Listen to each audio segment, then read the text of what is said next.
Hey everyone, welcome back to MetalDisciple.com's 365 Days of Metal.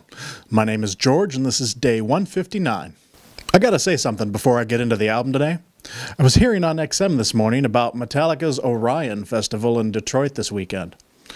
I'm originally from Michigan, so my first thought was, man, I should have made the trip back for that.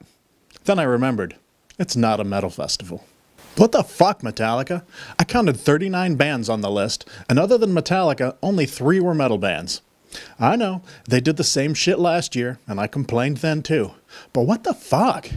Mayhem Festival does well. Why does Metallica think the only way to make a buck is to have all this shit music in their festival?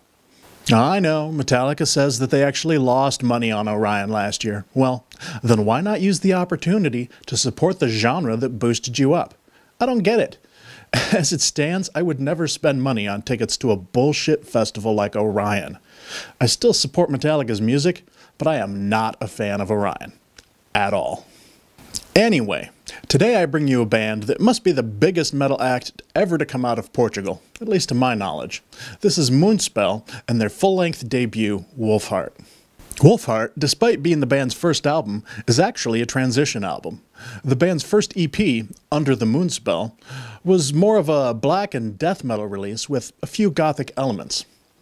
With Wolfheart, the band began shifting more heavily in the direction of gothic metal. By the release of their second album, Irreligious, the black and death were pretty much gone. The vocals were still occasionally harsh, but for the most part, Irreligious was gothic metal.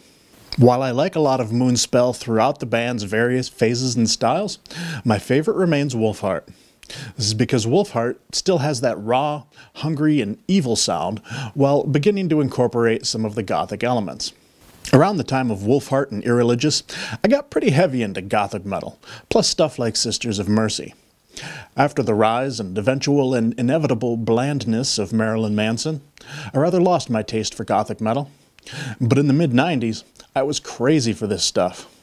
Now, I prefer the heavier direction the band has been taking lately. Check out today's playlist for some tracks from Wolfheart. I'll be back tomorrow with more metal. Take it easy.